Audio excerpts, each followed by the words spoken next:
So one of the lovely things about a garden is it does give you time to contemplate and just to see new life coming. But this video is also dedicated to one of my old work colleagues who sadly died while I was away on holiday, Colin Maguire. So he was a lovely man, and I just want to post this for some of my friends who knew him, who will be watching this video, but as a little remembrance of him anytime that I happen to go back and view this. Rest in peace, Colin. Hello, and welcome to Somerset Highlander. So today is Saturday, June the 8th. It's about 5 p.m. It's been a lovely day. My last post was about 16 days ago, and that was because I went away on holiday for 2 weeks. So this video is really just showing you what can happen between leaving a garden and coming back, and it's quite incredible what can change. Apart from, of course, I've also lost the beard. So yeah, I'll take you around and show you. So I'm starting in the pond area, partly because it's late afternoon and the sun is showing the flowers in the pond to its best of its abilities. And as you can see, the oxeye daisies that I left, which hadn't really flowered, are now in full flower. And if I swing round, you can start to see the blue flag iris is starting to come out. There's one on the bottom right, and you can see everything's just suddenly grown. And also here in the background we have some magpies going a bit mad. I think it's partly because they've got a nest behind us, so they're kicking off. Talking of nests, sadly the 3 nest boxes I have up here have remained empty. Again, I suspect due to the proximity of the magpies and their nest. So what you'll also be able to see here is our fantastic roses. The climbing roses have just come out now. They're just absolutely stunning. They were starting to come out when we left, but we've had some go over, but most of them are still out. And obviously we're going to have to do a bit of deadheading, cleaning up, etc. But you get the idea just looking at them, just how beautiful they are. And there's an abundance of them. Our hostas are doing fine. No flowers yet. And then as we swing round, you'll see again around the pond we've got oxeye daisies. We've got a lot of new growth here. We've got some new plants. I'll be honest, I don't know what these ones are, but they're quite cute. And again, self-seeded probably.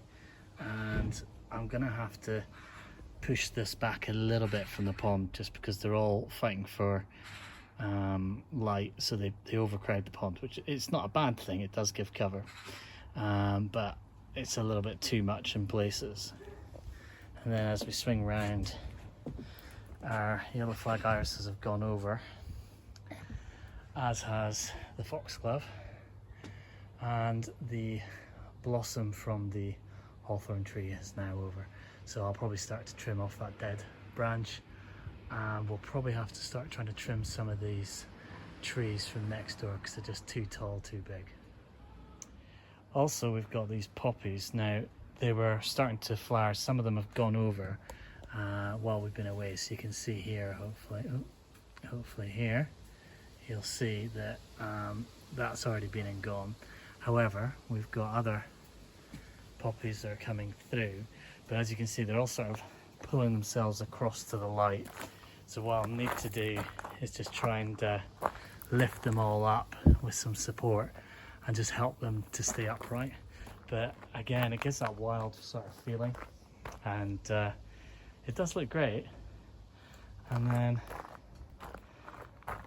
as I swing round, again, fantastic flowering here. And at the bench we've got the lavender and the GMs here. The lavender's doing really well this year, so it's come on fantastically well. The wallflower we've left at the minute. We're waiting to try and find a new one. And you can start to see the tall verbena. They're starting to flower now. They're quite happy. So we've got quite a few of them. And then the interesting one, if we look along to the left, we've got the rosemary here. Now it's partially in shade, but this should actually really like the sun. and you can see it's very lush. It's nice. If you rub your hand on it, you get the smell of the rosemary. But over to the right, the rosemary here is almost dying. It's a bit hard, it's a bit brittle. Now, I don't know if that's just from lack of water.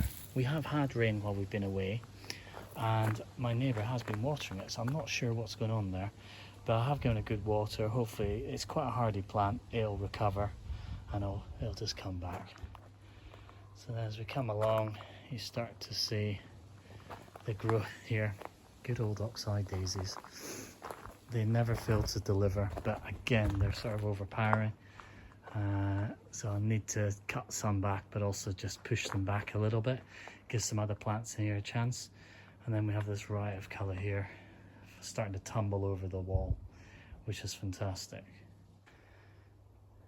We then have a few violets still doing okay, and a few at the back doing very well as well. I think because it has had a bit of shade, it's not dried out as much as the ones in the pot by the archway, which is struggling a bit more.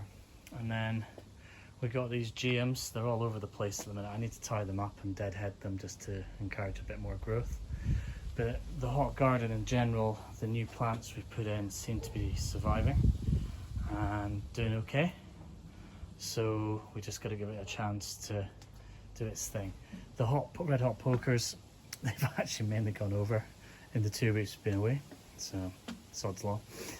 And then we have some Crocosmia coming through, and the wallflowers we planted here, the yellow ones, are doing quite well. And yeah, it's doing okay. It seems to be surviving. One problem I do have, I have an awful lot of teasel seedlings growing where they shouldn't grow, but try telling a teasel that. So I'm going to have to pull these out, but you know, it shows that they're around and they can self-seed quite easily. But yeah, it's nice. It's got that feel of summer where everything's suddenly come alive. You've got bees buzzing around everywhere, butterflies, and it's just got mature suddenly again. So this has been obviously a success, this pot. Still got some violets doing well, but what we will do is buy some cosmos and plant that in here, and that will quite happily flower for the rest of the summer and into autumn. And then as we swing round, you can start to see the turf. And the interesting thing with this is it just changes every year. So some things do better than others, but everything does come back, to be fair to it, in different levels. And I guess that depends on how much rain you've got, how much sun, the temperature, etc. But at the minute, a couple of my favourites, obviously, I always like to see a red poppy. Love it. And then, it's hard to see here, I'll come around the other side in a minute, but through there, you got a splash of red. That's a Sweet William who's coming through. And we have some companion, which is the pinky purple plant here, doing well, but obviously the oxeye daisies love it here. So if we swing round, the oxeye daisies are coming out again in the area where the Banksia roses now are. Their growth and the flowering is gone, but the growth is still going. We'll have to tie some of that in. But we've also got the hollyhock that seems to be doing quite well. So hopefully that'll flower again this year. So here we've got the geums by the pond. So you can see splashes of red everywhere, which is lovely. And the roses are doing okay. We've had 1 or 2 go over. Again, I'm gonna have to deadhead when I get a chance, but that's starting to do okay. Over to the left-hand side, we've got some of the roses here still to come out. They are starting to grow upwards as well. So in the next few years, we're hoping that'll be all the way up this archway and across on both sides, which would be lovely. So this is the Sweet William that I was showing you earlier. You can see it better from here. And we'll get other flowers that just will suddenly pop up and start to show throughout the year.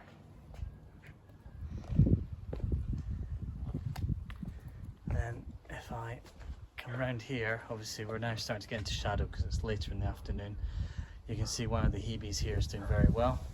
Heuchera is doing fine with the ferns, and obviously the second Hebe is doing great because you can't really see it.